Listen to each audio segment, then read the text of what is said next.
Muy buenas noches a todos. Eh, el día de hoy vamos a dar inicio a nuestra ceremonia de lanzamiento, nuestra tan esperada y anhelada ceremonia de lanzamiento. Hoy abrimos las puertas del mañana, con el pulso del cambio en nuestras manos.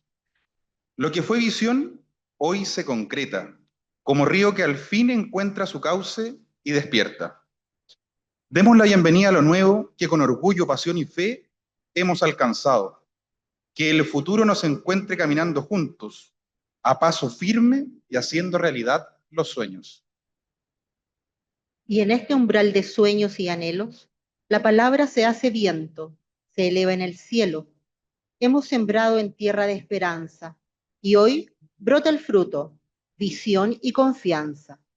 No es solo un inicio, es un vuelo sincero, una chispa encendida en el alma del tiempo. Cada paso, cada idea, cada intento construyó este momento, firme y eterno. Bienvenidos a compartir el nacimiento de la Sociedad Chilena de Medicina Transfusional.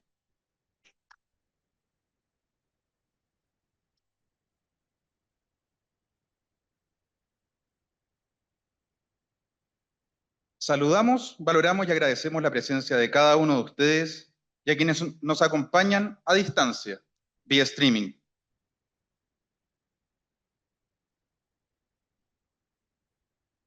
Por otorgarnos las facilidades para el desarrollo de este lanzamiento, queremos agradecer a la Universidad Mayor a través de las autoridades que hoy nos acompañan. Saludamos y agradecemos al doctor Cristian Chávez Pizarro, decano de la Facultad de Medicina y Ciencias de la Salud. Bienvenido, muchas gracias.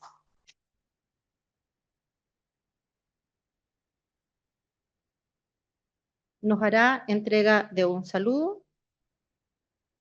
Adelante, por favor.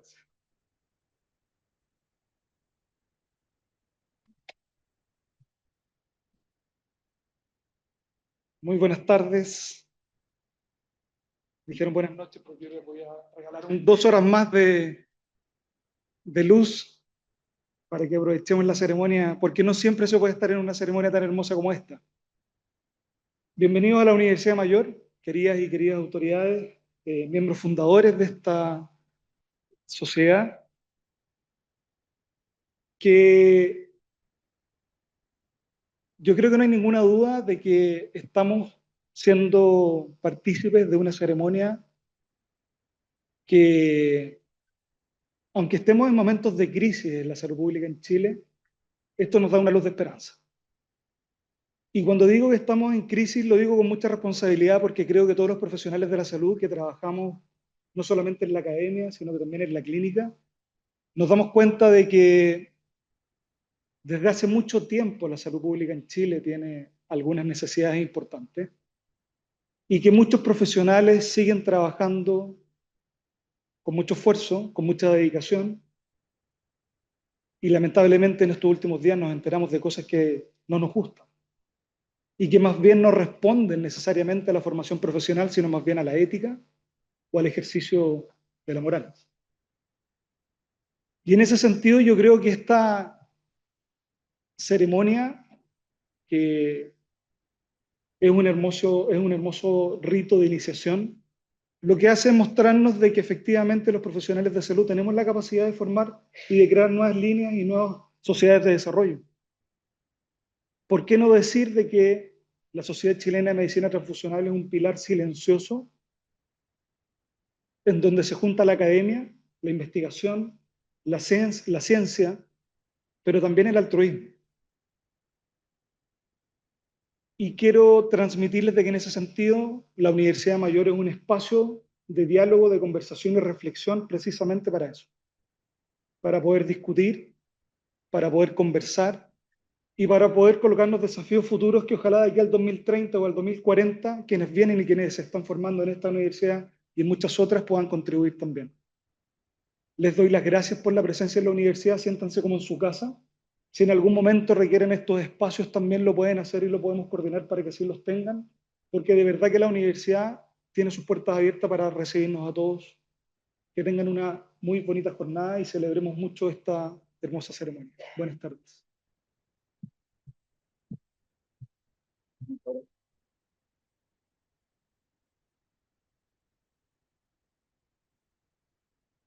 Muchísimas gracias por su saludo, don Cristian Chávez. Saludamos y agradecemos también la presencia del doctor Sebastián Beltrán Vergara, director nacional de Escuela de Tecnología Médica de la Universidad Mayor. Un aplauso, por favor.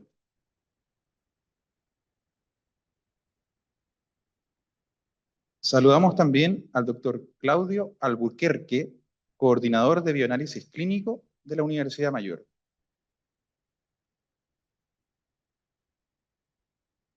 En representación de la carrera de Tecnología Médica de la Universidad Mayor, nos hace entrega de un saludo el doctor Sebastián Beltrán Vergara, director nacional de Escuela de Tecnología Médica de la Universidad.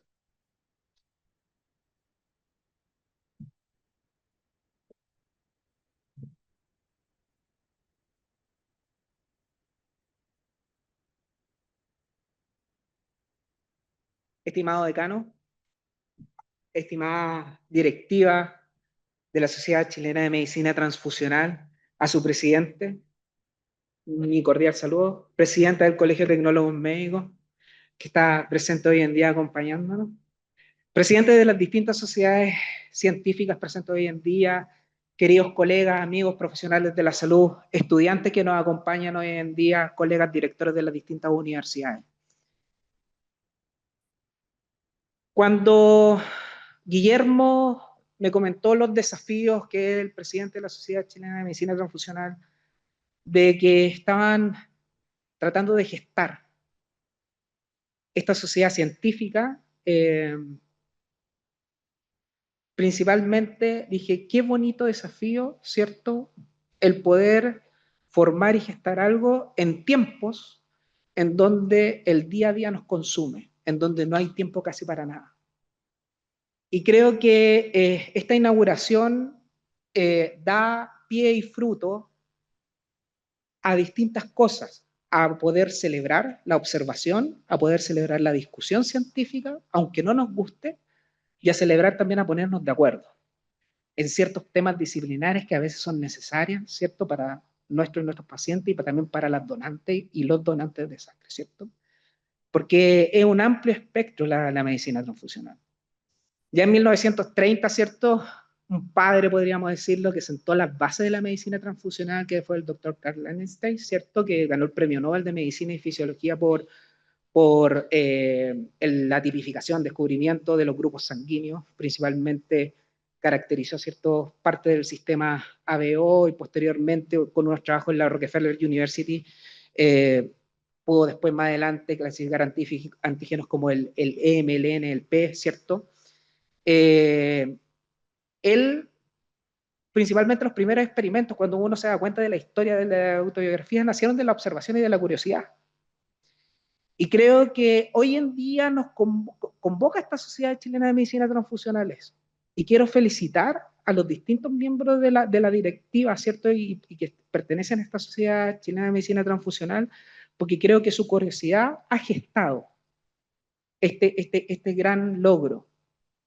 Como director de escuela y también en representación de nuestra directora de carrera también de Temuco, la profesora tecnólogo médico Arlette Jiménez, profesora titular de nuestra universidad en la sede regional, le damos la más cordial bienvenida y le extendemos los brazos a nuestra escuela para que podamos seguir colaborando, ¿cierto? Podamos seguir promoviendo la ciencia y la tecnología, ¿cierto?, en el ejercicio profesional, porque siempre tenemos que recordar que nosotros somos los científicos del área de la salud, ¿cierto?, en pro de nuestros pacientes. Somos muchas veces los héroes silenciosos, ¿cierto?, pero fundamentales dentro del ejercicio de la profesión.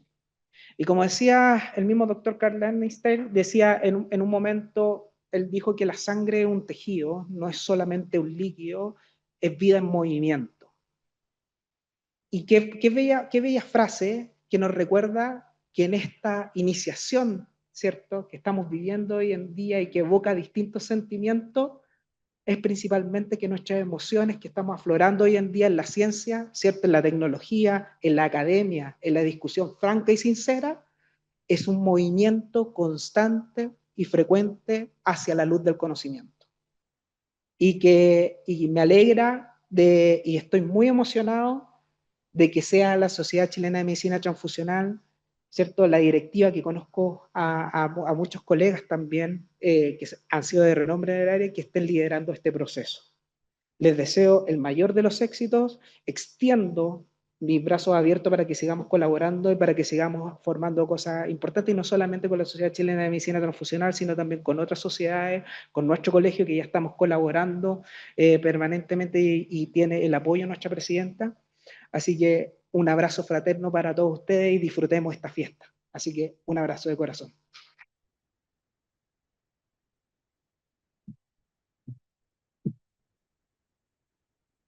Muchas gracias, don Sebastián Beltrán, por su saludo el día de hoy. Nuestro gran deseo es que Chile se convierta en un líder en medicina transfusional, reconocido por contribuir a la mejora continua en procesos que involucren altos estándares de calidad, incorporando tecnologías y terapias que transformen nuestra área científica en beneficio de quienes más lo necesitan, nuestros pacientes. La terapia celular y criopreservación de tejidos es, sin lugar a duda, uno de los grandes avances y desafíos en el área de la tecnología médica. Le damos la bienvenida al tecnólogo médico y magíster en ciencias, señor Carlos Ferrari Rebolledo, quien nos presenta sangre de cordón umbilical, trasplante hematopoyético y terapias avanzadas, la realidad chilena. Un fuerte aplauso, Por favor. por favor.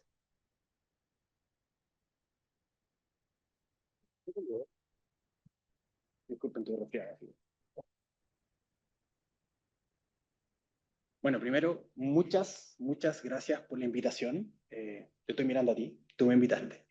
Muchas gracias. La verdad es que uno nunca es profeta en su tierra. Es la primera vez que a mí como profesional me invitan a presentar en un congreso. La gran mayoría de los congresos en los que me ha tocado presentar ha sido fuera, ¿ya? Y eso tiene que ver un poco con lo que decían en la presentación. Nosotros como tecnólogos no estamos viendo este tipo de temas. Comúnmente no los vemos en pregrado. Y a mí me ha tocado, por suerte, estar en una instancia específica donde se me dio la oportunidad, y he intentado también dar esa oportunidad a los colegas que vienen, haciendo clases en pregrado. El título es bastante rimbombante, ¿eh? Lo quise dejar así, principalmente porque quiero dar un recorrido, un background de lo que ha sido mi oportunidad laboral en 10 años, y obviamente entregándolo también como una realidad a lo que se viene hacia futuro, y lo que a mí me gustaría que fueran los tecnólogos del mañana, ¿ya? Yo habitualmente, cuando digo que soy jefe del banco de sangre de cordón de VidaCell, las personas me quedan mirando así como, ¿qué es eso? ¿Qué es la sangre del cordón? Y habitualmente se quedan pegados siempre con, con el mismo eslogan, que tiene que ver con el concepto de célula madre, ¿cierto? El concepto de célula madre es un concepto que, a medida que iba pasando el tiempo, ha sido un poquito manoseado, y tiene que ver principalmente con células que tienen la capacidad de replicarse, de autorreplicarse, de dividirse, y que va a depender de su potencialidad, es como uno las puede comparar, desde células totipotenciales que pueden dar origen a un ser humano completo, como el cigoto, hasta células embrionarias que pueden dividirse en las distintas capas embrionarias, como son el ectodermo, el mesodermo y el endodermo, ¿cierto? También las podría dividir por origen, células que son embrionarias como tales, y también células adultas. Me voy a enfocar principalmente en las células hematopoyéticas, que son las que están principalmente en la sangre del cordón umbilical, aunque hay otras células madres también ahí, ¿ya? Y para eso quiero enfocarme en las fuentes. Hay distintas fuentes de células hematopoyéticas, y entre esas está la médula ósea. Esta que uno puede obtener esta célula a través de punciones en la cresta ilíaca, que a pesar de que se diga que es indoloro, es un procedimiento clínico que se hace en pabellón. Luego tenemos la sangre periférica. Aquí hay muchos colegas que trabajan en aféresis. Yo creo que cada día que pasa se hace más común este trabajo de obtener progenitores a través de la estimulación de esta médula a través de fármacos que hacen que las células que están en la médula salgan hacia el exterior. Hay muchos fármacos, pero vamos a dejarlo bien general, ¿ya? Y por último está la sangre del cordón umbilical, ¿ya? Que es el procedimiento menos conocido, que se enfoca principalmente que al momento del parto, luego del nacimiento, se corta el cordón, nos conectamos con una bolsa de sangre y obtenemos los progenitores hematopoyéticos. Estas fuentes también dividen la capacidad de una decisión clínica, ¿ya? Va a depender del clínico qué fuente quiere para obtener al momento del trasplante. Los trasplantes hematopoyéticos se realizan principalmente a pacientes que tienen una enfermedad hemato-oncológica. Entonces, cada una de estas fuentes tiene distintas características.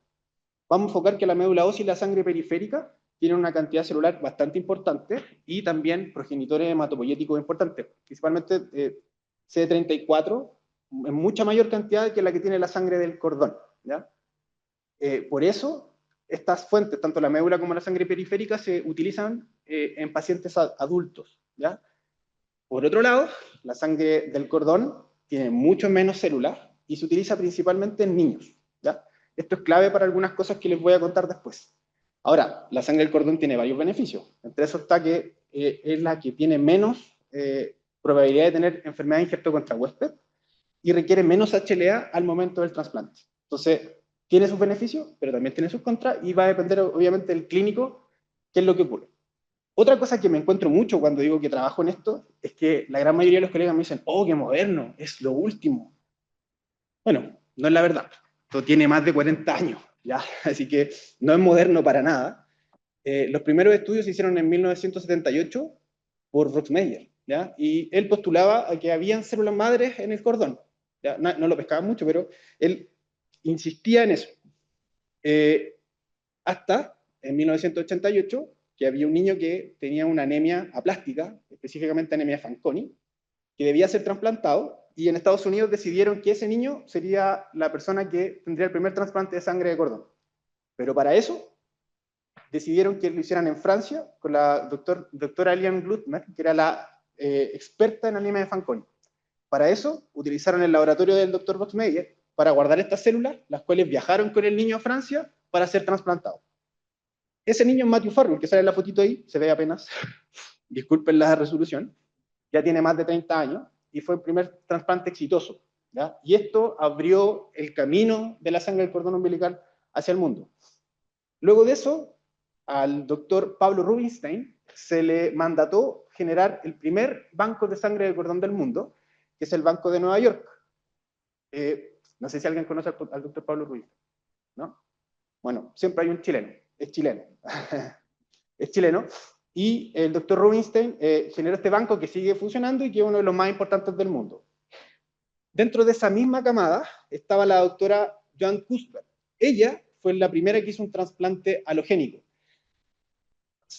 No lo dije bien, pero la doctora Glutman, cuando hicieron el primer trasplante, era un trasplante dirigido. Eso quiere decir que el hermano tenía una hermana por nacer, o sea, guardaron la sangre del cordón umbilical de su hermana, que era 100% compatible, y la utilizaron para hacer este primer trasplante. Eso se llama donación dirigida. En el caso de la doctora Cuthbert, ella ocupó esta sangre del cordón umbilical con otro paciente que no era familiar y lo convierte en un trasplante halogénico no dirigido. Y fue el primero exitoso. Esto trajo consigo, en 2 años más, que la doctora Marin Lungin tuviera la necesidad de trasplantar a un paciente adulto con sangre del cordón, con éxito, ¿ya? Pero obviamente también tenía algunas cosas en contra que tenía que ver principalmente con el injerto, era mucho más demoroso, ¿ya? Eso trajo consigo que en 2 años más, el programa de la National Marrow Donor Program, que es el programa de médula ósea de Estados Unidos, hiciera su propio programa de sangre del cordón umbilical. O sea, seguimos subiendo en interés. Para terminar el año 2017, con más de 40.000 trasplantes a nivel mundial. Bueno, eso era bastante interesante para todos los que trabajamos en cordón, hasta que el año 2023, o sea, hace 2 años atrás, la FDA aprobó el primer medicamento que permite hacer la expansión de sangre del cordón umbilical In vitro. Nosotros sabemos que para poder hacer expansiones de células hematopoyéticas se requiere un nicho. Pasaron más de 30 años para poder lograr hacer este hito, ¿ya? Y lo que promueve es que ahora cualquier paciente, además de tener la posibilidad de trasplantarse con médula, con progenitores hematopoyéticos de sangre periférica, también podría tener la alternativa, estoy refiriéndome exclusivamente a adultos, tener la alternativa de trasplantarse con sangre del cordón umbilical. Así que es un hito, ¿ya? Esta es una terapia que el único problema que tiene es que debe ser dirigido el cordón hacia Estados Unidos, o sea, hacia Israel, para que se haga esta terapia. Pero está pronta a que en algún minuto se empiece a dirigir en cada uno de los países y lo haga mucho más simple, ¿ya? Teniendo eso claro, me gustaría hablar, yo he hablado mucho rato del trasplante, que es este artilugio clínico para poder sanar pacientes, pero ¿cuál es la realidad chilena? La verdad es que nuestro sistema de salud, como ya hablamos, que está en crisis, el 80%, y podríamos hablar un poquito más, del porcentaje de los chilenos se atiende en él, y el resto en el sistema privado. En el caso del trasplante, si un paciente requiere trasplante en el sistema privado, lo puede hacer de forma directa. No es lo mismo que pasa en el sistema público. Me voy a enfocar solo por la cantidad en el sistema público. El privado, tomemos que si lo requiere y tiene el dinero para poder hacerlo, se puede trasplantar. En el caso del sistema nacional, si uno de nuestros pacientes adulto, eso quiere decir que es mayor de 15 años, requiere trasplante, pasa al programa de drogas antineoplásicas llamado PANDA, y su centro de trasplante, donde se realizará el trasplante, es el Hospital Salvador. En el caso de los niños menores de 15 años, van a pasar al programa de drogas antineoplásicas PINDA y se trasplantarán en el Hospital Calvo Maquena como centro de trasplante. ¿Qué datos tenemos del trasplante? Yo en el año 2017 realicé mi tesis de máster en trasplante hematopoyético y requería datos. Al buscar datos en Chile, fue imposible. No habían datos. Obviamente, lo que hice fue levantar un requerimiento a Transparencia para obtener estos datos. Tuve que hacerlo en 2 instancias, porque no estaban. Incluso fui acusado de ser periodista. Tuve que mostrar mi licencia de tecnólogo. Estaban como un poquito preocupados porque estaba preguntando por estas cosas que no se preguntan habitualmente. En 17 años se hicieron 1035 trasplantes, ¿ya? Y el principal trasplante es el autólogo. Eso quiere decir que un paciente pasa antes de su quimio fuerte, se le toman sus células y luego pasa por la quimio fuerte y luego se trasplanta a sí mismo, ¿ya?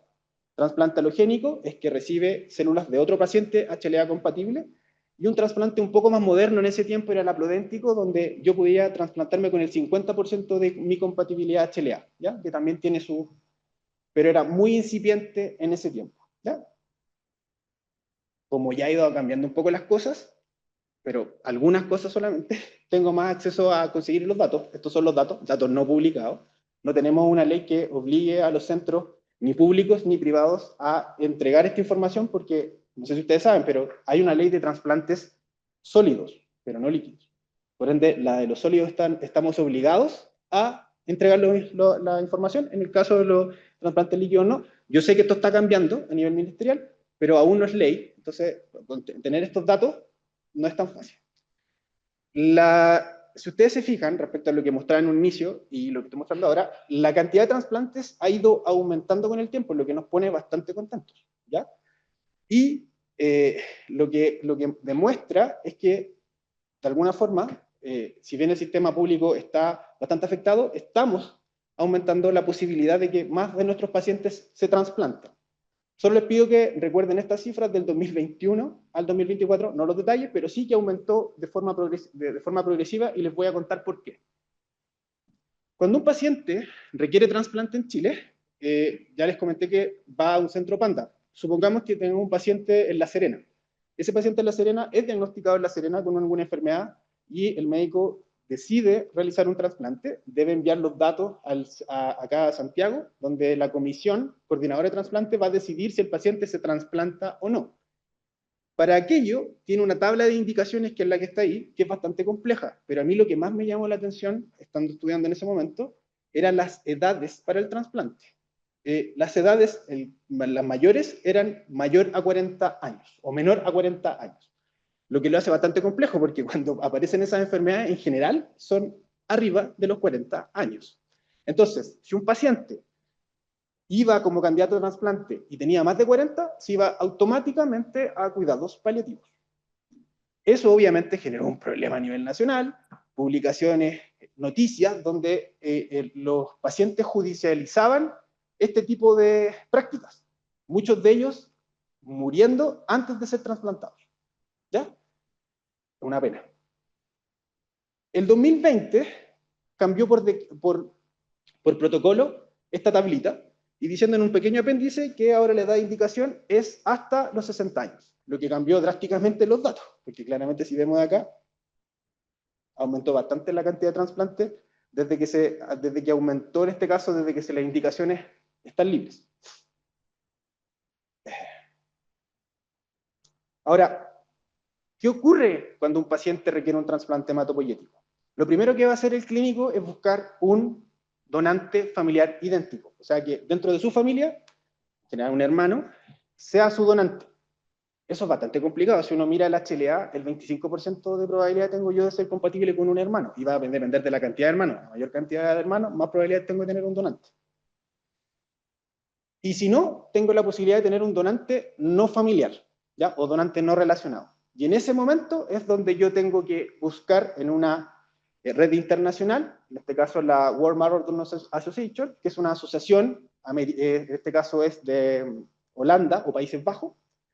Esta sociedad lo que hace es aglutinar a todos los registros a nivel internacional de donantes de médula y también de cordón.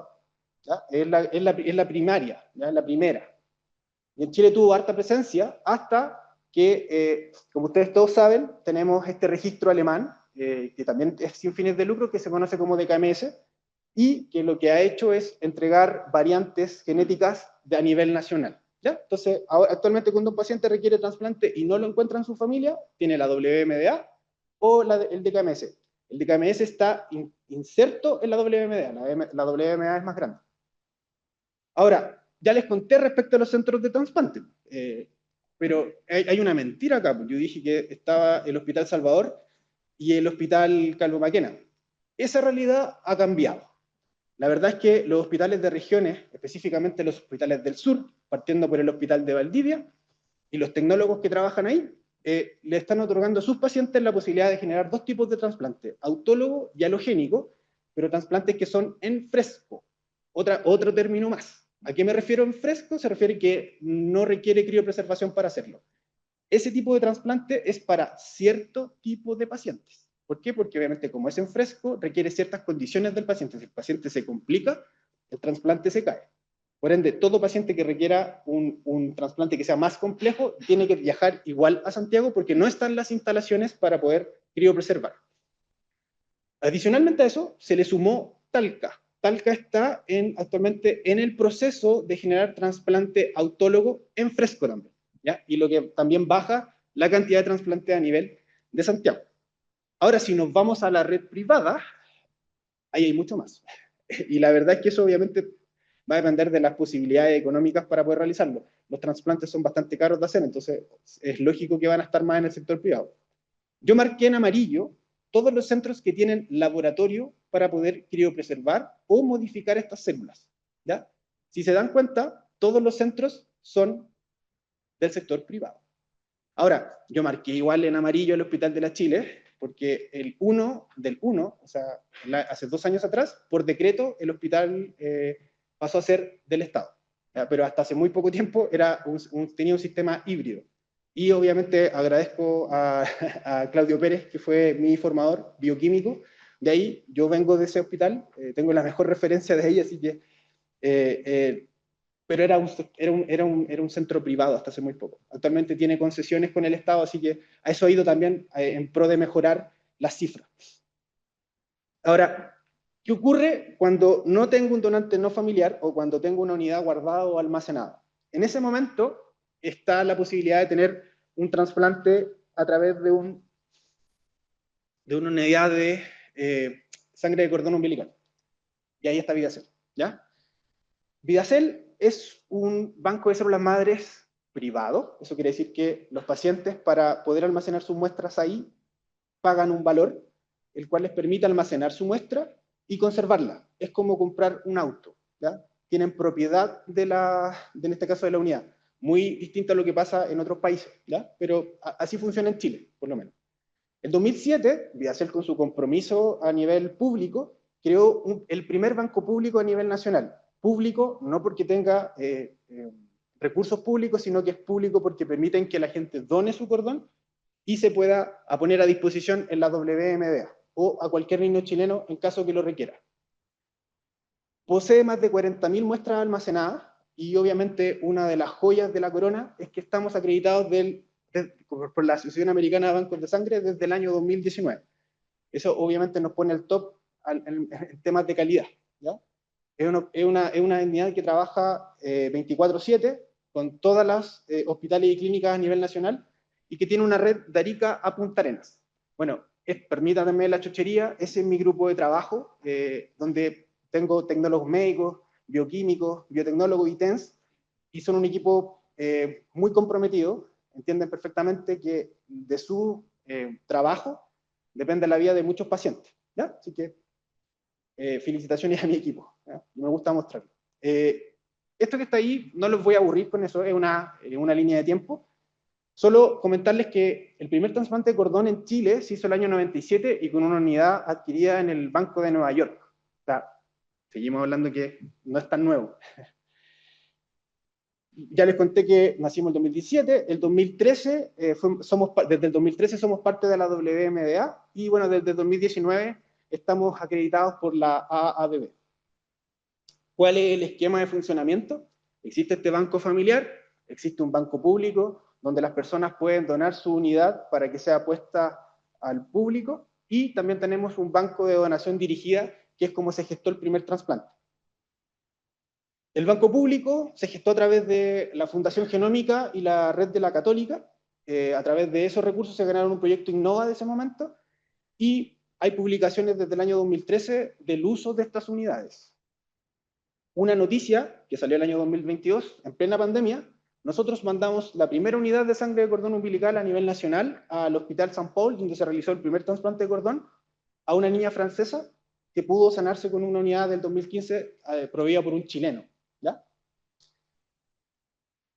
Y tenemos este banco de donación dirigida, en el cual, tal como pasó con el primer caso del trasplante, cuando hay un niño que está enfermo, que requiere un trasplante y su madre tiene un hijo por nacer, o sea, un hermano, y es compatible, en este caso nosotros guardamos todo, nosotros otorgamos esa unidad a disponibilidad de este niño libre de costo. Y así, desde el año 2023, hemos sanado ya a 2 niños, ¿ya? De la red pública, gratis. Hay un video acá, no creo que tenga el tiempo para mostrarlo, pero si lo buscan en la red lo pueden encontrar. Es principalmente un video de testimonio de cómo fue. ¿Qué ocurre? Las 2 personas que se han trasplantado son de origen venezolano. Como podrán entender, acá no tienen registro HLA, por ende es muy dificultoso que encuentren, llegaron a nosotros porque no tenían compatibles en la WMDA. Así que su hermano literalmente salvó al otro, tal como en una película de Hollywood. Procesamiento de la sangre del cordón, para nosotros los tecnólogos es bastante simple, solo que es el mismo proceso que hacemos siempre, pero al revés. Cuando ustedes botan los leucos, yo los guardo. Así de simple. La verdad es que es un proceso, como todo, es una técnica. No traje no me quiero extender en eso, pero es muy similar a lo que nosotros hacemos en clínica, a través de las unidades de sangre periférica para entregar a los donantes, pero yo guardo los leucos y los criopreservo. Eso da para una charla completa, no lo voy a hacer, pero es bastante específico, ¿no? Somos miembros de bastantes unidades, o de unidades que tienen que ver con el cordón, principalmente las que nos da más prestigio de estar en la WMDA, y a nivel nacional, el estar dentro de la Seremi nos otorgó un permiso especial. Tenemos el permiso especial desde que Viacel nació. Y aquí me quiero tomar una pausa porque yo, trabajando acá, en este banco, fui invitado por la ABB a generar una investigación respecto a cómo el estado del arte de normativas de terapia celular en Latinoamérica. A la vez le importaba mucho saber cómo funcionaban las terapias. Fue así que el año 2021 tuve el placer de poder investigar qué es lo que ocurría con la regulación a nivel gubernamental. Y como ustedes pueden ver, ahí estamos nosotros, con regulación de terapia celular X. O sea, no existe, yo sé que está en formación, tengo noticias de que al parecer dentro de este año se va a liberar algo, pero han pasado 20 años desde que estamos en eso, ¿ya? Y eso nos ha ido atrasando bastante el funcionamiento. Los alcances de la regulación tienen que ver con distintos tópicos, donde estaban los bancos de tejido, los bancos de sangre de cordón umbilical, los bancos de médula ósea, los de sangre periférica, la manufactura de células mesenquimales, la manufactura de células dendríticas, y acá algo que también como tecnólogos debiéramos conocer, que es lo que viene, no es futuro, es presente, la manufactura de células CAR T-cells, que son linfocitos T modificados genéticamente, que curan el cáncer. Esto es algo que no es nuevo, es algo que es antiguo, que los tecnólogos de aféresis deberían estar muy a dedillo con lo que está ocurriendo. En Chile ya existe la posibilidad de generar estos CAR T-cells, existe la clínica alemana, donde tecnólogos médicos están capacitados para poder hacerlo, pero no tenemos normativa, así que sigamos esperando que en algún momento salga, ¿ya? La verdad es que es algo que habitualmente uno lo veía como ciencia ficción, lo invito a revisarlo, no lo voy a hablar acá porque no corresponde, pero la verdad que la manufactura de CAR-T es el presente de la medicina y nosotros somos los que estamos más ligados con ella. Por otro lado, tenemos un vecino país, que es Brasil, y que Brasil yo lo considero fuera de Latinoamérica porque su normativa es muy, pero muy interesante. Tanto así que países del norte, tanto Estados Unidos como Canadá, quieren incluso copiar su normativa o de alguna forma colaborar para poder obtenerla, porque permite que los productos de terapia celular salgan mucho más rápido y con mucha más seguridad, lo que aumenta la posibilidad de que pacientes sean tratados, ¿ya? Y Costa Rica, que es un paraíso fiscal que permite mucha más libertad, se conoce como un lugar de turismo médico, donde los médicos estadounidenses hacen sus terapias, ya que en Estados Unidos no se puede, por ende son mucho más permisivos. No voy a entrar en el tema legislativo, pero sí les puedo comentar que el símil del ISP en Chile, la Anvisa, es el que reguló el producto de terapia celular. ¿Cómo lo hicieron ellos? Fácil. Juntaron a la gente que sabe, o sea, a los científicos, y les dijeron, hagan una normativa, ustedes pónganse de acuerdo, y cuando la terminen, me la entregan. Ese grupo se llama RENETA, lo pueden buscar, de hecho son públicas sus deliberaciones, y a mí me llamó mucho la atención cómo ellos deliberaban, cómo se ponían de acuerdo entre los científicos, entregaron la normativa, llegó a la Cámara de Diputados, la firmaron y la promulgaron. Muy distinto a lo que nosotros estamos haciendo, se está haciendo de alguna forma algunas conversaciones, pero es un poco similar, yo lo estoy simplificando, pero a mí me llama mucho la atención, y a los demás países también, el funcionamiento de Brasil. Brasil va a dar mucho que hablar. Ellos ya están avanzados con sus CAR-T, tanto así que los CAR-T que ellos tienen son CAR-T del país, no son farmacéuticos, y ellos se los van a ofrecer a todos los países de Latinoamérica a precios farmacéuticos, como país, para poder garantizar el tratamiento de sus pacientes. Yo no hablé de costos, un costo de una terapia CAR-T para un paciente es alrededor de $1 millón actualmente, a costo paciente, por si acaso. Pero personas que están desahuciadas están sanas. Échale una mirada, por favor. ¿Cuál es la regulación? Para hacerlo en términos súper básicos: terapia convencional, terapia avanzada. Transfusiones, trasplante hematopoyético, trasplante de tejido son considerados terapias convencionales. Todo lo que sea modificar alguna célula es considerado terapia avanzada. Simple. O sea, simple en el sentido de tema teórico, ¿cierto? Volvamos a Chile. Me voy a volver un poco a nosotros. Como les comentaba, nosotros solo tenemos esta regulación por parte de la Seremi, y eso obviamente a los profesionales nos pone un poco, no teníamos un estándar, no tenemos con quién compararnos, y eso trajo consigo que insistiéramos a la empresa en poder acreditarnos. Entonces, invitamos a los gerentes a conocer lo que era una acreditación y las garantías que entregaba estar acreditado. Nos acreditamos por la BB, y dentro de ese proceso, después de la primera acreditación, que fue un gran logro, cambió de nombre. Ahora es la Asociación de los Avances de la Sangre y la Bioterapia. Tecnólogos, están avisando. hay un cambio. Ya no es la Asociación Americana de Bancos de Sangre, y eso es por algo. Algo hay ahí que está cambiando, ellos lo saben, y tiene que ver principalmente con el tema de las bioterapias. ¿Y quiénes hacen bioterapias en Chile? Nosotros. Chocherías.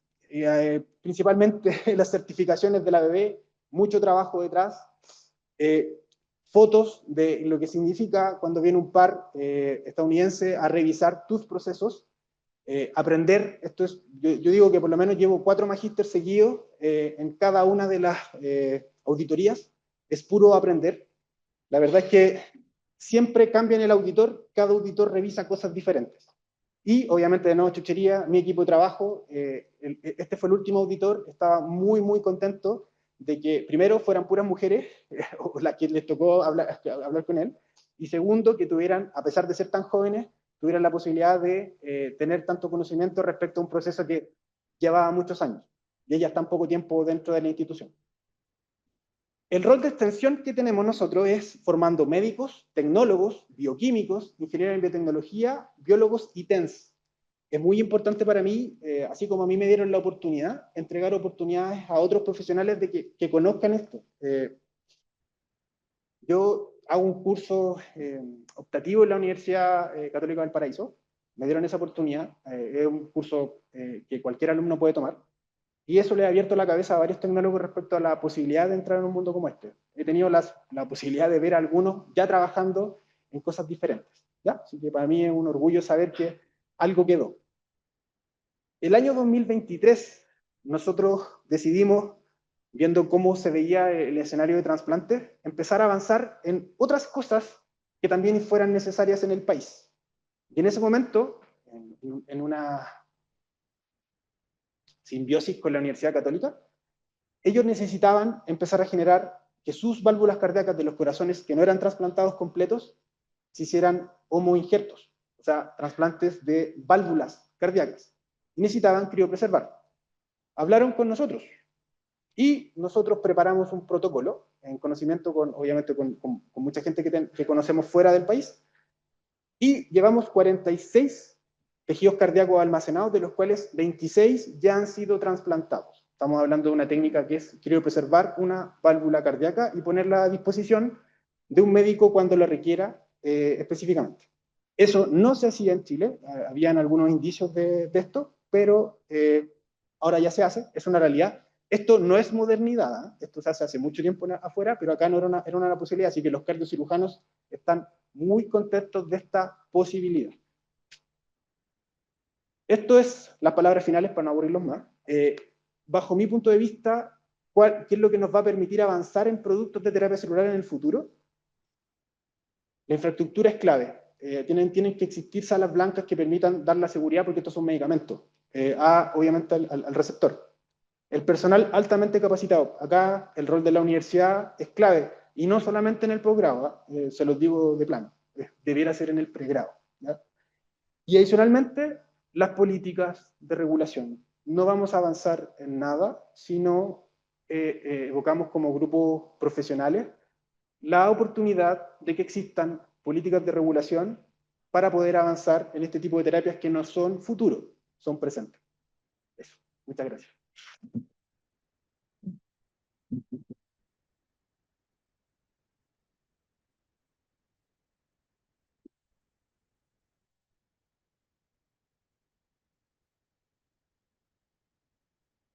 Agradecemos con un mayor aplauso, por favor, a Carlos Ferrari por su brillante exposición y toda esta presentación de ánimo a los alumnos, sobre todo a los jóvenes tecnólogos médicos. SOCHI-MT es la sigla con la que será conocida la Sociedad Chilena de Medicina Transfusional, una sociedad científica sin fines de lucro que reúne a profesionales y técnicos del área de inmunohematología y medicina transfusional de todo Chile. Saludamos y agradecemos a los representantes de las sociedades científicas que hoy nos acompañan. La Sociedad Científica de Laboratorio Clínico de Tecnólogos Médicos de Chile, SOCITEM. Un aplauso, por favor.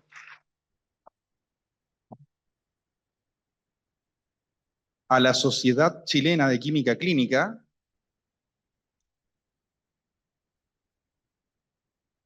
Y por último, al Colegio de Tecnólogos Médicos de Chile, que no quiso estar ausente en esta oportunidad.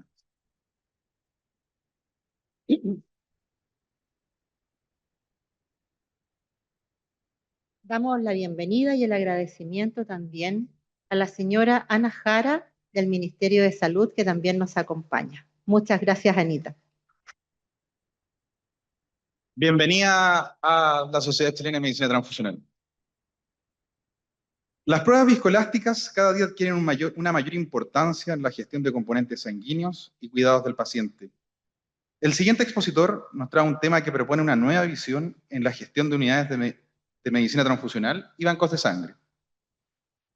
Damos la bienvenida al doctor Ignacio Sarmiento Goldberg, médico anestesiólogo, quien nos presenta Patient Block Management, fundamentos y desafíos. Un fuerte aplauso, por favor.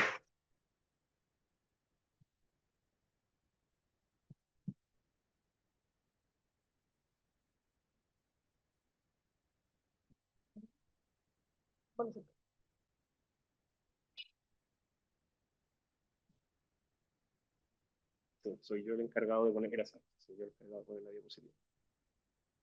Esta es.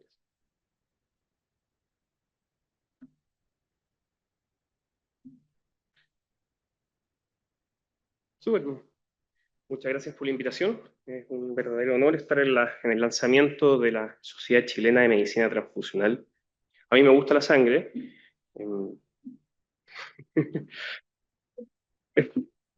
Así que me imagino que ustedes también.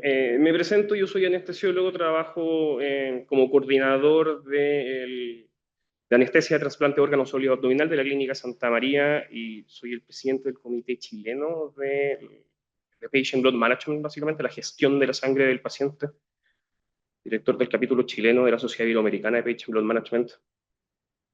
Y el tema de la sangre, el sangrado, el manejo en general del recurso hemostático es para mí una pasión verdaderamente. A veces me han pagado por hablar de esta pasión y compartirla. Para quien también impresiona ser una pasión, desde el punto de vista de la importancia que le da, es para el cuerpo. Porque la sangre contiene el 90% de las células del cuerpo. Entonces, impresiona que si a alguien le interesa el tema de la sangre, más que a ustedes y a nosotros, es a nosotros mismos, al cuerpo. Entonces, deberíamos quizá, de manera multidisciplinaria, tratar de cuidar la sangre en general, más allá de temas de transfusiones. Parece que esto se trata de cuidar el recurso hemático que cada uno tiene dentro. Y es que algo tiene la sangre porque no se puede perder, pero tampoco se puede reponer. Este es un estudio bastante interesante de alrededor de 16.000 pacientes de cardiocirugía italiano, en el que una mortalidad general era de 3,6%. Es una mortalidad relativamente alta desde el punto de vista de cardiocirugía. No significa que el lugar lo hiciera muy mal, significa que es un centro de derivación nacional, son los pacientes más graves que tenían. Interesantemente, se dieron cuenta de que cuando el paciente no entraba anémico a pabellón, no sangraba más del percentil 90, contenían el sangrado básicamente, y ese paciente no tenía transfusiones, esa mortalidad disminuía. ¿Cómo le hacemos para sacar esta cuestión? Nadie me dijo que se veía esta cuestión aquí. Lo dejamos por ahí, ¿no? Ya. Nadie... Son malos, nadie me dijo nada.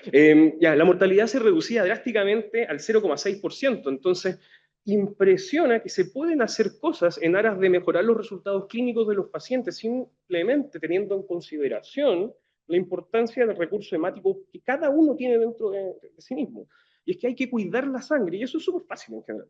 La idea es manejar la anemia de los pacientes, reducir las pérdidas sanguíneas y también tener una actitud restrictiva con respecto a las transfusiones. Y ese concepto, que engloba el manejo de la anemia, manejo del sangrado y manejo de las transfusiones, se llama Patient Blood Management o gestión de la sangre del paciente, como ahora se ha acuñado en español, muy importante, y que básicamente es un enfoque sistemático, centrado en el paciente y basado en la evidencia, que busca mejorar los resultados de su atención, seguridad y empoderamiento a través de la preservación de la sangre propia de este. Estamos hablando de una estrategia multidisciplinaria que busca darle la importancia a la sangre que tiene, que es un órgano más. Tristemente no tiene un lugar físico como el corazón, cerebro, riñón, pulmón, etc. pero impresión a ser igualmente importante. Entonces, la idea de esta presentación en 15 minutos es comentarles un poco cómo aunar estos conceptos de manejo del sangrado, manejo manejo de la anemia, manejo del sangrado y manejo de las transfusiones. Voy a partir entonces cómo ordenar un poco el manejo perioperatorio de la anemia.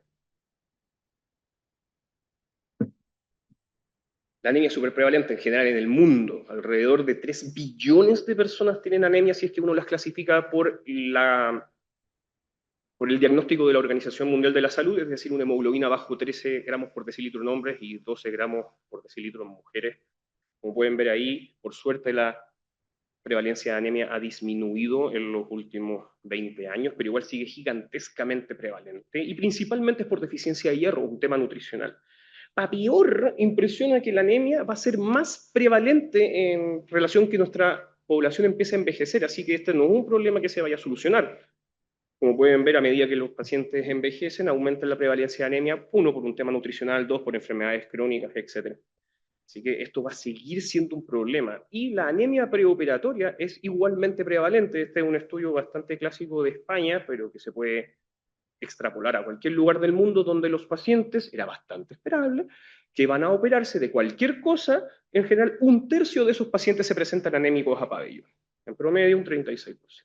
Y el tema es que la anemia preoperatoria se asocia a un exceso de mortalidad. Este es un estudio pequeño, alrededor de 1 millón de pacientes, donde vieron que una vez más, 1/3 de estos pacientes se presentaban anémicos según los criterios diagnósticos de la Organización Mundial de la Salud, y como pueden ver ahí, había una asociación ajustada, independiente, entre la mortalidad y la presencia de anemia, con una probabilidad de 3 veces mayor de morir en caso de ser anémico, e incluso la anemia leve, que podríamos decir anemia de 10 gramos por decilitro para arriba, algo que no presta mucha atención el clínico, tenía una mortalidad aumentada de un 40%. Es decir, esto de verdad es un problema desde el punto de vista de la atención de los pacientes. Y es cierto, porque la anemia perioperatoria empeora los outcomes en general, duplica las tasas de injuria renal aguda, triplica las tasas de infección de sitio operatorio, aumenta la tasa de readmisiones, reoperaciones. Por supuesto, aumenta la estadía hospitalaria, quintuplica la necesidad de transfusiones en el perioperatorio y, por supuesto, los costos de atención. ¿En qué nos vamos a concentrar nosotros entonces como clínicos desde el punto de vista de tratar de manejar la anemia? Súper fácil, ya les dije que el 75% de las causas de anemia era por hierro, entonces veamos si al paciente le podemos suplementar de alguna manera hierro o agentes estimulantes de la eritropoiesis, siempre y cuando el paciente esté anémico y 2, tenga un patrón férrico, una cinética de fierro alterada. Muy fácil hacer el manejo de estos pacientes. Entonces, si algo les tengo que comentar de la suplementación de hierro, lo voy a hacer cortito en temas de tiempo, es que el hierro endovenoso es preferible al hierro oral porque mejora la hemoglobina y lo hace de manera más eficaz. Impresiona que estos beneficios son más evidentes en la población senil. Debiera la suplementación partir lo más temprano posible, porque estamos hablando de un proceso de eritropoiesis que toma tiempo, y evidentemente cuando uno está por una cirugía encima trata de tener la mayor cantidad de tiempo posible para poder estimular la eritropoiesis. En general, la administración de hierro es bien tolerada y no aumenta el riesgo de infecciones. El uso de hierro endovenoso, esto es súper interesante, podría reducir significativamente la exposición de los pacientes a transfusiones, y incluso más si uno le agrega a esta estrategia de manejo eritropoyetina, agentes estimulantes de la eritropoiesis. Entonces, en suma, ¿por qué no estamos tratando la anemia? Y probablemente tiene que ver con una serie de gaps académicos con respecto a que los clínicos no conocemos la definición de anemia, pensamos que la anemia leve incluso no tiene ninguna significancia en los outcomes del paciente, acabamos de ver que sí la tiene, que la evaluación preoperatoria es muy compleja y es concurso del hematólogo, cuando verdaderamente un mono como los anestesistas podríamos haber hecho la evaluación de la anemia, y que la percepción del manejo preoperatorio es muy complejo, y cuando lo único que hay que hacer es ver si el paciente necesita hierro o eritropoyetina. No es tan complejo. Por tanto, es algo que se puede hacer en el preoperatorio. ¿Cómo reducimos el sangrado? Parte 2 de la presentación. ¿Debería preocuparnos el sangrado? Sí, porque las complicaciones hemorragíparas afectan a 1/3 de los pacientes, son 1/6 de la mortalidad. Está bueno Perdón por el desorden, no dejé hecha la cama. Constituyen el sangrado. El sangrado constituye un sexto de la mortalidad hospitalaria de 30 días, triplica la mortalidad en pacientes de alto riesgo, duplica la estadía hospitalaria y aumenta los costos de atención. En general, dejar que un paciente sangre es una mala idea. De lo único que les voy a hablar, por temas de tiempo, hay algunos otros temas y disquisiciones interesantes desde el punto de vista de cómo mantener la sangre dentro del cuerpo, pero les voy a hablar sobre las alternativas hemostáticas a las transfusiones, que probablemente ustedes están bastante interesados, y que si tratamos de simplificar los elementos hemostáticos que tenemos que fijarnos durante el perioperatorio, son básicamente tres, para mantener la estabilidad de este coágulo, este lorito de tres patitas, es el fibrinógeno, la trombina y las plaquetas. Entonces, cómo tratamos la hipofibrinogenia y cómo optimizamos la generación de trombina, que son las dos alternativas que básicamente tenemos alternativas, valga la redundancia, para las transfusiones. Lo que hay que tener en consideración, y esto es muy importante para aquellos que sugieren tratamientos hemostáticos, es que si nosotros vamos a hablar del fibrinógeno, el principal factor de coagulación, no solamente porque alcanza valores críticos durante el sangrado, sino que es también el factor de mayor concentración y el punto de ataque de las alteraciones fisiopatológicas que se producen durante el sangrado, que lo perpetúan durante el choque hipovolémico. Este fibrinógeno, si uno ve, está bastante poco concentrado en el plasma fresco congelado, a tal punto de que normalmente los gatillos de reposición, que son alrededor de 2 miligramos por ml, 2 gramos por litro, es la concentración estándar del plasma fresco congelado, lo que hace que el plasma fresco congelado sea una muy mala opción de reposición de fibrinógeno, y eso hay que tenerlo en consideración. Entonces, como fuentes reales de administración de fibrinógeno, tenemos solamente el crioprecipitado y los concentrados de fibrinógeno liofilizado. Si uno los compara uno con otro, hay que decir que son igualmente efectivos con respecto a la exposición a hemocomponentes. Eso sí, evidentemente, por temas de hemodilución, se obtienen mayores concentraciones con los concentrados de fibrinógeno, también por el tema de la variabilidad en las concentraciones de fibrinógeno dentro de cada crioprecipitado. Uno puede decir que 2 viales de concentrado de fibrinógeno equivalen más o menos a unas 10 unidades de crioprecipitado. Los estudios randomizados han mostrado, si bien son igualmente efectivos con respecto a la exposición de los pacientes a hemocomponentes, una menor estadía hospitalaria y menores requerimientos de ventilación mecánica para los concentrados de fibrinógeno, con un perfil de seguridad similar. Muy interesante, tienen una mejor costo-efectividad en pacientes no críticos, es decir, pacientes que vienen de su casa a operarse, cirugías cardíacas, o pacientes que tristemente vienen de la calle porque los atropellaron. Esos pacientes que no tienen una coagulopatía de muchos días y de muy multifactorial, como podrían ser los pacientes de la UCI, incluso, a pesar de que es un medicamento y que es caro en general, pueden ser más costo efectivos que el crioprecipitado. Y lo que es muy importante, y ahí está la gran diferencia, es que significativamente la entrega como reposición de fibrinógeno de los concentrados de fibrinógeno es muchísimo más rápida que en relación al crioprecipitado. Uno deja de depender de banco de sangre y pasa a depender de farmacia, de cajón, básicamente, donde están los elementos hemostáticos en pabellón, lo cual es muy interesante. Y evidentemente uno tiene que hacer esta reposición contra la evidencia de hipofibrinogenia. Hay que medir en aras de poder tratar.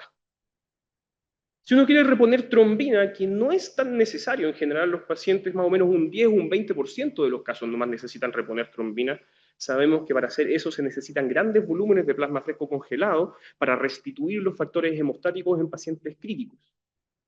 Como alternativa al plasma fresco congelado existen los concentrados protrombínicos, que son evidentemente preparados a partir de plasma fresco congelado y cursan con procesos de filtración, inactivación viral y purificación para obtener estos factores vitamina K dependientes, estos 7, 9, 10, más la proteína C y la S, y que potencian la actividad enzimática de la vía extrínseca, intrínseca y común de la coagulación.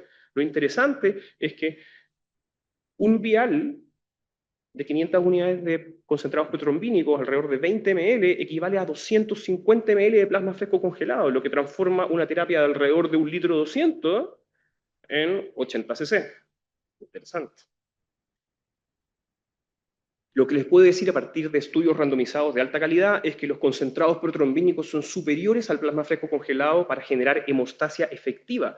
En realidad, cuando uno prioriza el uso de plasma fresco por sobre los concentrados protrombínicos en casos de sangrados perioperatorios, expone al doble de riesgo al paciente de fallar en el control hemostático. Esto es súper interesante. Por tanto, uno debería pensar en dejar el plasma fresco como terapia prioritaria en el manejo hemostático de los pacientes. Hay menor uso de glóbulos rojos y plaquetas con concentrados protrombínicos. Esto significa que hay menor sangrado.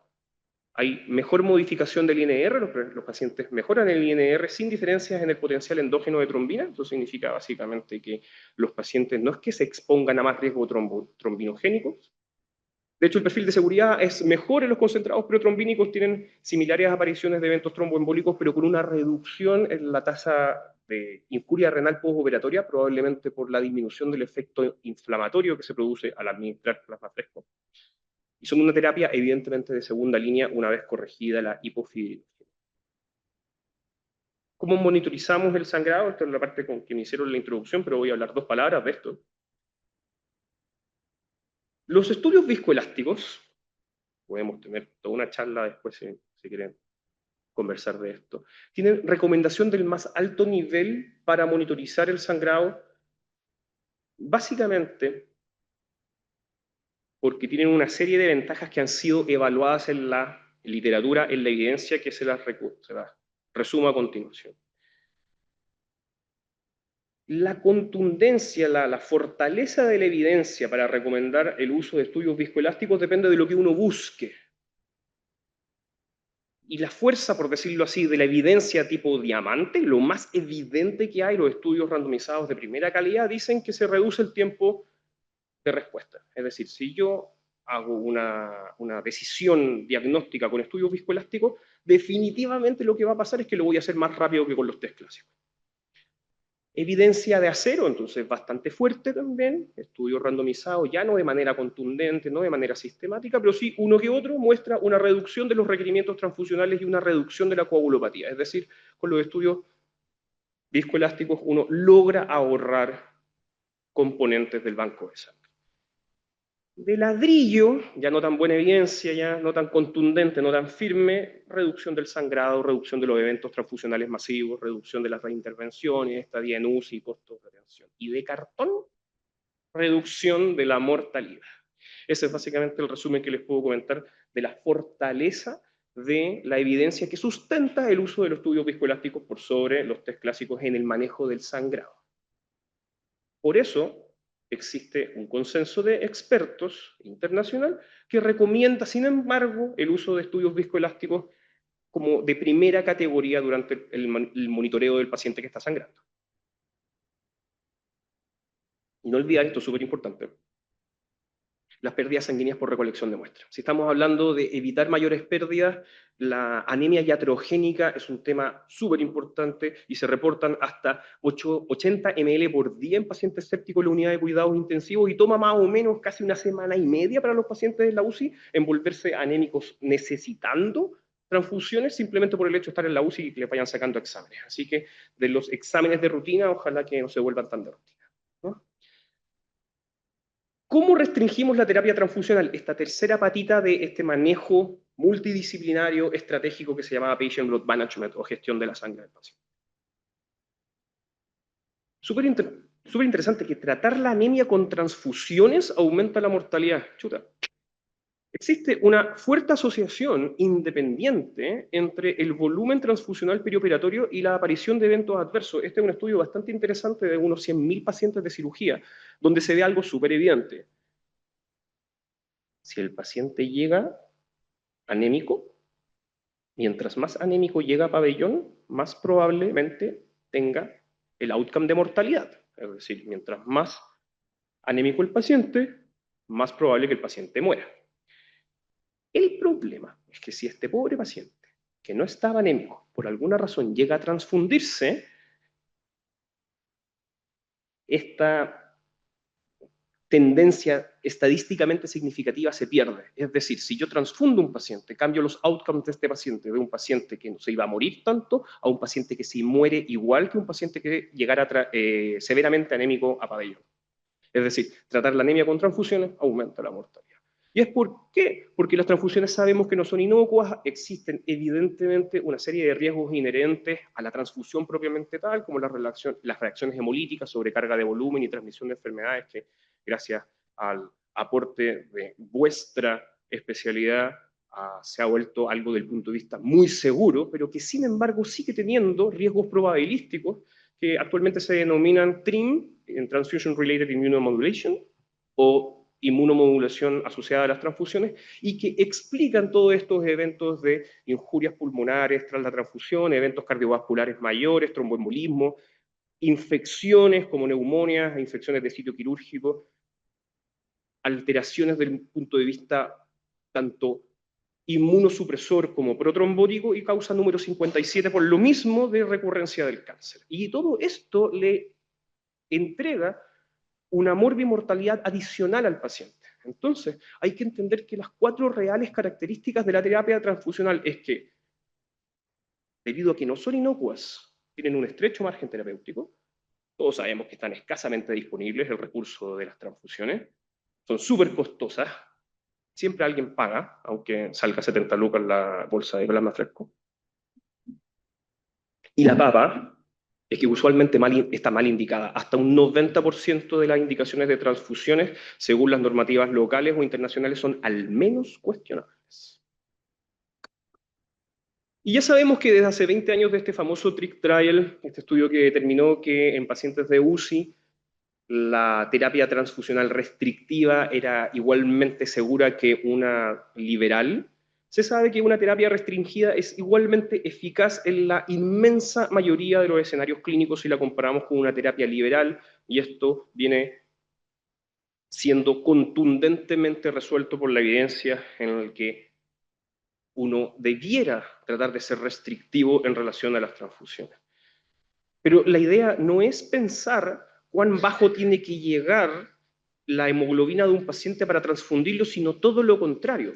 A partir de qué punto ya yo no debo considerar la transfusión como una terapia adecuada para mi paciente. En vez de mirar de arriba para abajo, cambiar la forma de mirarlo de abajo para arriba. Porque transfundir glóbulos rojos para mantener una hemoglobina mayor a 8 gramos por decilitro, esta es una frase sacada textual de una revisión sistemática de la literatura de alrededor de 25.000 pacientes de estudios randomizados de Cochrane, como la Biblia del punto de vista de medicina de evidencia. Transfundir glóbulos rojos para mantener una hemoglobina mayor a 8 gramos por decilitro es una decisión que debe ser tomada de manera multidisciplinaria y cuyo riesgo-beneficio es desconocido. Por lo mismo, probablemente tenemos que empezar a pensar a partir de qué punto nuestros pacientes ya no se benefician de una transfusión. Y lo otro es que no solamente es un número la hemoglobina, sino hay que tratar de maximizar la tolerancia a la anemia, y en eso los anestesistas tenemos bastante que decir desde el punto de vista de reducir el consumo de oxígeno, fiebre, dolor, ansiedad postoperatoria, etc. Optimizar la entrega de oxígeno a través de una adecuada fluidoterapia, mejorar el diagnóstico hemodinámico de aquellos pacientes que podrían estar hipoperfundidos, adecuada fluidoterapia, que tiene que ver principalmente con el tipo de fluido que nosotros entregamos, y finalmente empezar a pensar en la terapia transfusional restrictiva. Todo esto debemos empezar a hacer de manera multidisciplinaria. Ese es básicamente el resumen de lo que significa el concepto de Patient Blood Management. Ahora les quiero comentar en los próximos 5 minutos los resultados de la implementación de estos programas. Esta es la matriz de trabajo, y básicamente se trata de optimizar la masa eritrocitaria, reducir las pérdidas sanguíneas y optimizar la tolerancia a la anemia.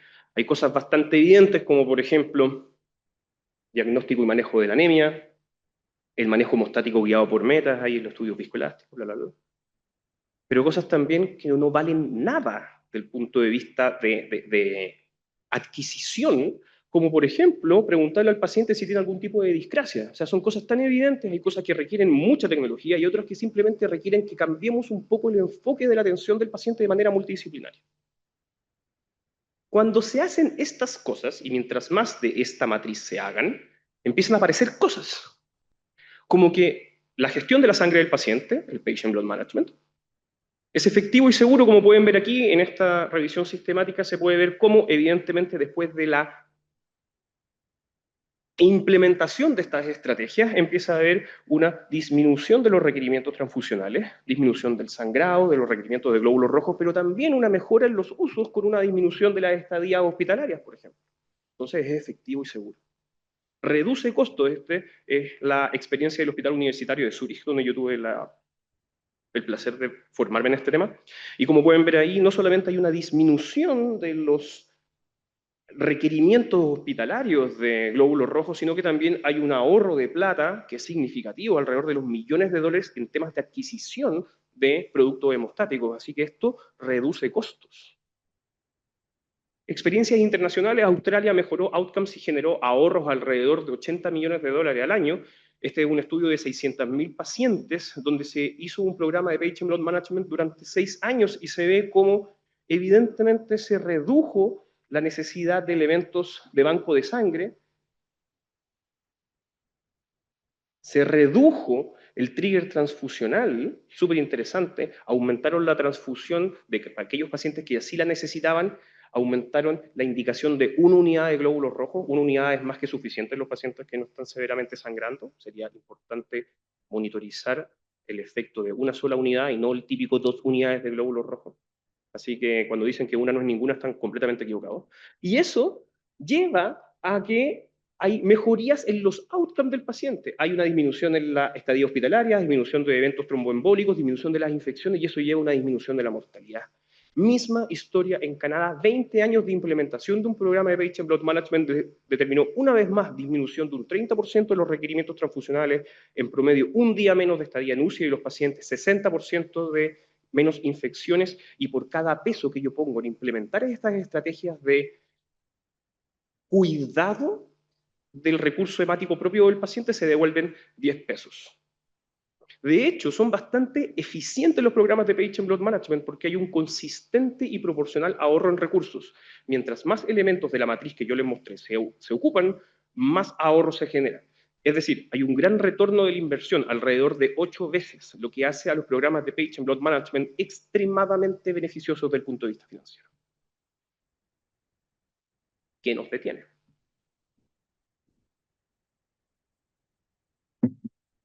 Estamos terminando. No me miren así. Aquí está la papa. Se requiere una reestructuración completa del sistema de salud, en el cual las sociedades médicas son fundamentales, las sociedades científicas en general, porque le brindan consejos a las autoridades sanitarias. Por ahí me soplaron que había alguien del MinSal. Porque lo importante es determinar que se pueda generar una estructuración tanto institucional como del sistema de salud para darle a la sangre del paciente la importancia que requiere. Porque se necesita un compromiso tanto de los médicos como la enfermería, de personal paramédico, la calidad, tecnologías de la información, procesamiento, etcétera, de las unidades, y conocimiento de que hay un problema con la anemia, el sangrado, las transfusiones, los costos de estas estrategias. Y probablemente lo que necesitamos es un coordinador a nivel institucional y nacional de estos programas de Patient Blood Management para que se puedan hacer cambios desde el punto de vista de cómo nosotros tratamos no solamente las transfusiones, sino la sangre del paciente. Y eso es un trabajo que es absolutamente multidisciplinario y depende del consejo de las sociedades científicas. Y la idea es transformar este proceso de atención del paciente en un nuevo estándar, aunque llevemos mucho tiempo haciéndolo de otra manera o no tengamos el tiempo porque la rutina nos tiene muy ocupados.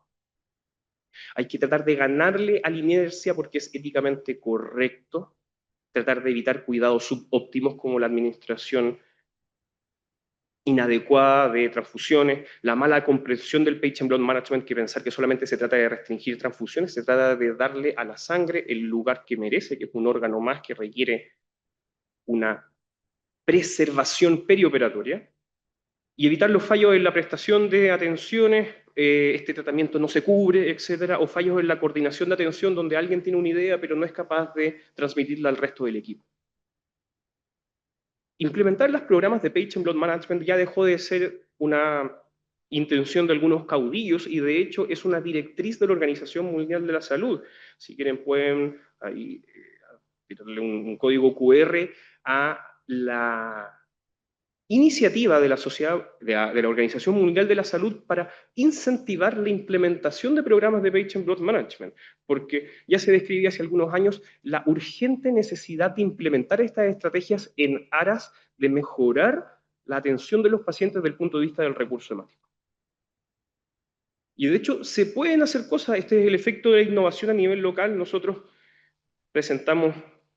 hicimos esta publicación hace un par de años atrás, donde nosotros, en el área que es mi expertise, el tema de trasplante hepático, logramos a partir de las cosas que les he estado comentando, una disminución de los requerimientos de productos del banco de sangre. En trasplante hepático, una reducción del 95%. Es decir, si antes ocupábamos 30 bolsas de lo que fuera, glóbulos rojos, plasma, plaquetas, crío, ahora ocupamos una. Brígido. Y no solamente, no es mentira, después me pueden preguntar cómo lo decimos, es bien interesante. No solamente, lo que es súper interesante, no solamente redujimos la cuantía de las transfusiones, sino la plata que gastábamos en la terapia hemostática, porque increíblemente, como la Clínica Santa María es una institución privada de salud, se sabe perfectamente cuánto paga el paciente, y las transfusiones son súper caras.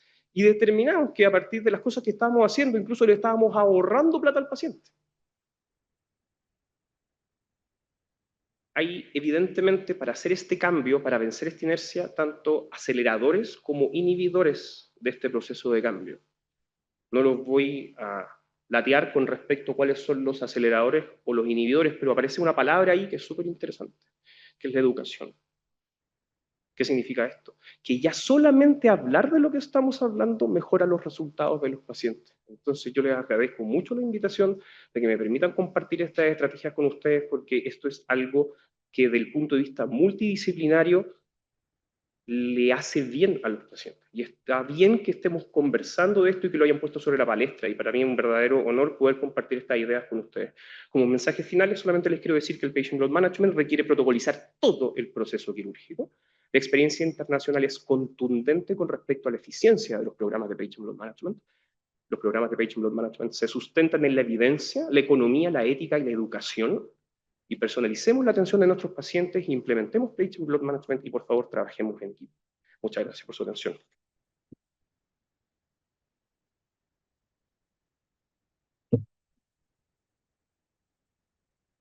Me voy a detener, voy a ocupar la tribuna solamente para comentarles un solo tema. Espera, yo, mi contacto, etcétera. Muchas gracias. Como hablaron de los estudios viscoelásticos, tenemos un curso de evaluación viscoelástica de la hemostasia de la Universidad de los Andes. Las postulaciones están abiertas hasta el 11 de julio. Si ustedes quieren adentrarse en el mundo de la monitorización viscoelástica de la hemostasia, repasar temas de fisiología de la coagulación, principios de los test clásicos de los estudios viscoelásticos, interpretación de las curvas y cómo se construyen los algoritmos, bienvenidos a matricularse en el curso. Estamos con una plataforma que vamos a estar hasta noviembre, compartiendo casos clínicos, compartiendo experiencias y sobre todo tratando de mejorar la atención a nuestros pacientes. Así que muchas gracias por su atención.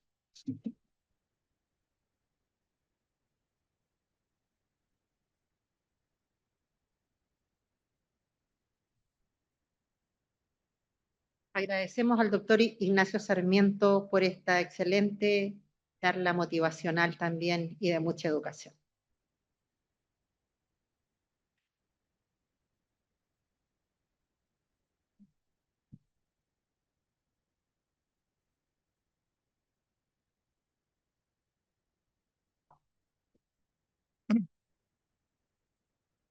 Vamos a dar continuidad a nuestra ceremonia.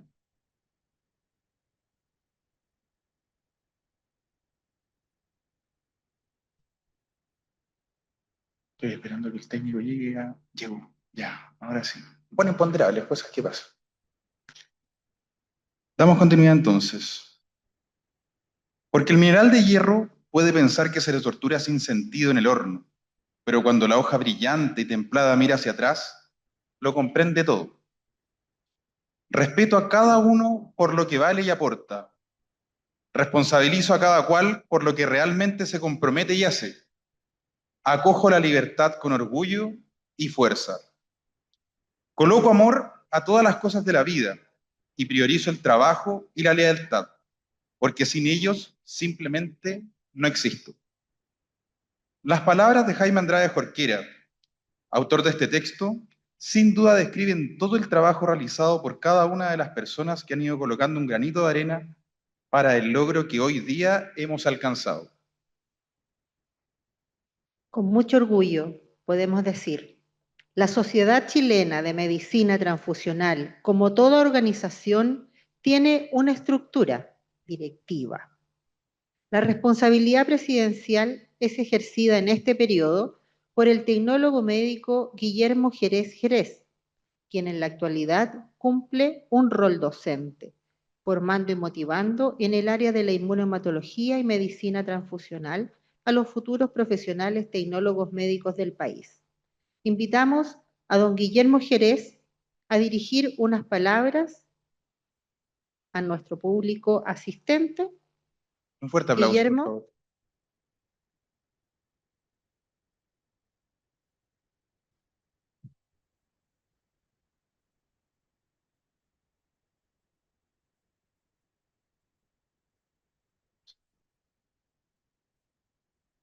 Hola, buenas noches. Permiso.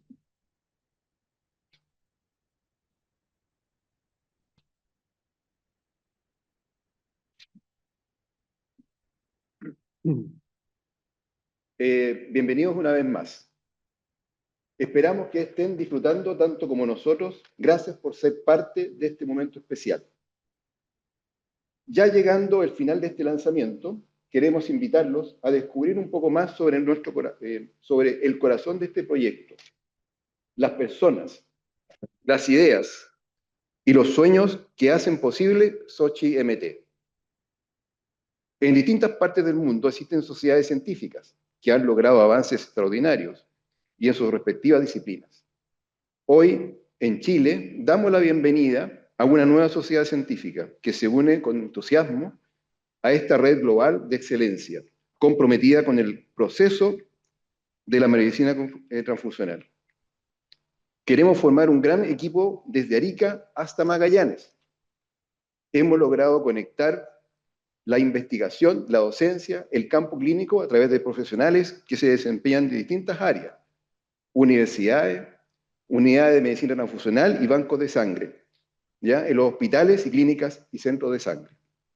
Esta sociedad nace de una motivación compartida, ofrecer altos estándares de calidad y fortalecer conocimiento, estandarizar criterios e incorporar tecnologías y terapias innovadoras que transformen nuestra forma de trabajar, impactando de manera positiva en el bienestar de las personas, aportando al cuidado integral de la salud. Nuestros valores son el corazón de esta sociedad. Creemos en la igualdad como base para reconocer el valor de cada persona, sin distinciones. Promovemos la equidad, asegurando que todas y todos tengan acceso a las mismas oportunidades, considerando sus realidades y necesidades. Nos guía transparencia, actuando con honestidad y claridad en cada uno de nuestros procesos y decisiones. Somos una sociedad integrativa que valora la diversidad, fomenta la colaboración entre distintos actores y disciplinas. Tenemos un compromiso formativo, impulsando el desarrollo continuo de nuestros profesionales y promoviendo el intercambio de conocimientos. Y por sobre todo, queremos ser cercanos, constituyendo vínculos genuinos, humanos y colaborativos con quienes forman parte de nuestra comunidad. En la actualidad tenemos una estructura cuya conducción la entrega una directiva, integrada por 5 miembros, cada uno con sus cargos y funciones asignadas. Presidente, vicepresidente, secretaria, tesorera, coordinador nacional, vinculación con el medio, y además, para una mayor representación regional y nacional, contamos con 7 directores regionales divididos según macrozonas. En la zona norte, zona centro-norte, zona centro, zona centro-sur, zona sur y zona extremo-sur.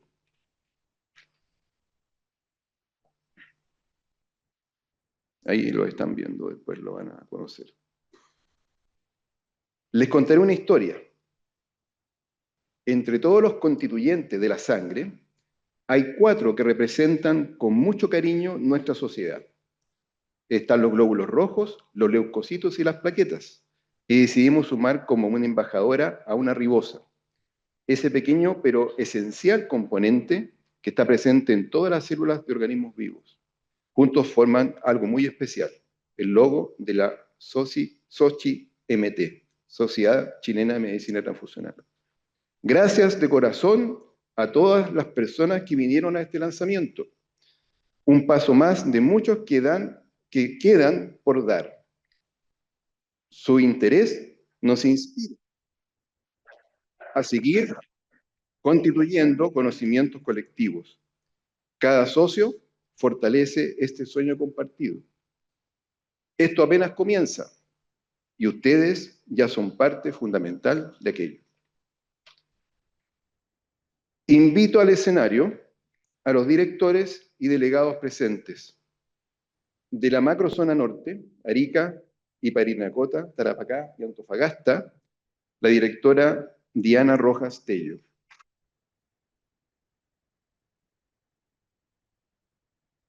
Delegada Susi Marín Araya.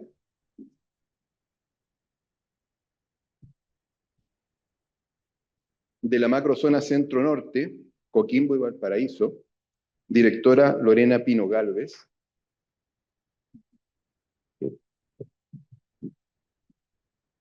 Delegada Cintia Godard Norero.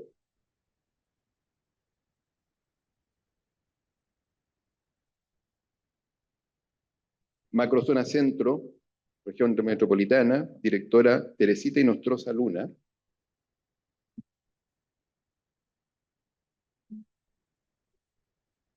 Director Eduardo Faúndez Castro.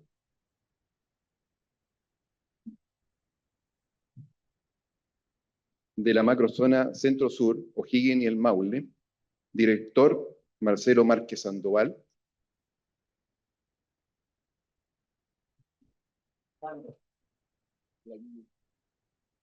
Delegado Silvio Araneda Toro, quien no pudo estar, digamos, presente por un tema personal. Y de la macrozona sur, Ñuble, Biobío y Araucanía, la delegada Claudina Aguayo Carrillo.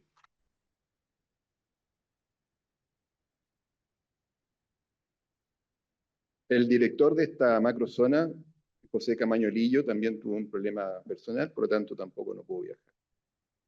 En la macrozona extremo sur, los ríos, los lagos Aysén y Magallanes, el director Andrés Aburto Almonacid.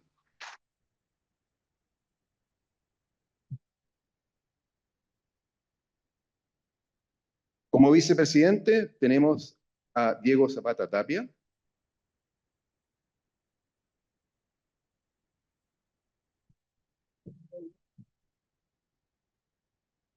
La tesorera, que maneja las platas, que es complicado eso. Señorita Silvia Díaz Aguayo.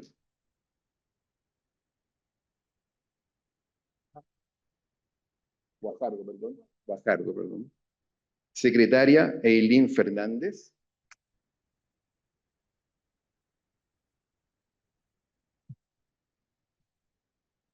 Nuestro coordinador nacional y vinculación con el medio, Juan Pablo Tessier, ya lo conoce.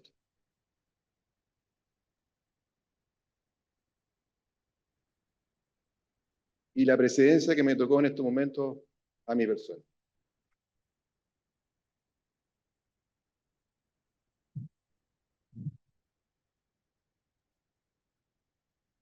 Para todos ellos, ya, pido un tremendo aplauso, ya, porque realmente se han pasado como equipo de trabajo. Son unas tremendas personas. Muchas gracias por todo el trabajo que han realizado.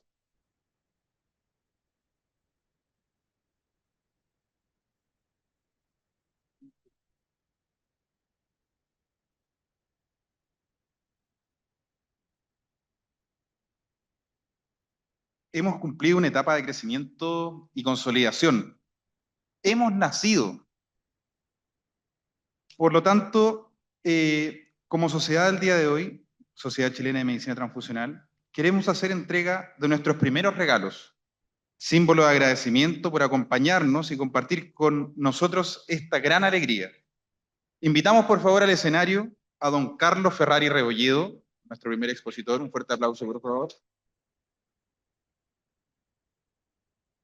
Al doctor Ignacio Sarmiento, por favor, que nos acompañe.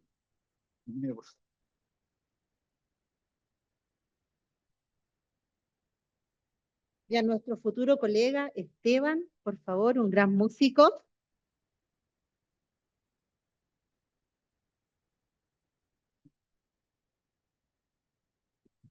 Hace entrega del presente nuestro presidente, don Guillermo Jerez, a cada uno de los expositores, y nuestro estudiante futuro colega. Eso, aprovechen que sacar harta foto.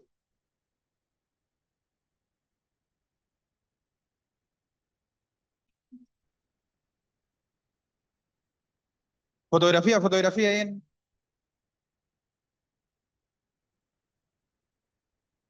Allá está la fotógrafa. Muchas gracias. E invitamos a don Carlos Ferrari a recibir su presente el día de hoy.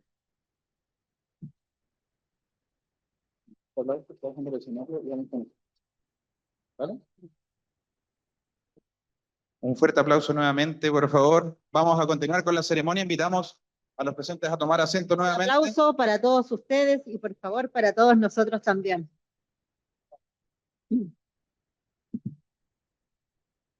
Queremos agradecer a todos los asistentes que nos acompañaron hoy día, tanto presencial como a casi el centenar de personas que nos acompañaron vía streaming. Esperamos que esta ceremonia de lanzamiento haya sido de su agrado y que quieran sumar a este magnífico proyecto llamado Sociedad Chilena de Medicina Transfusional.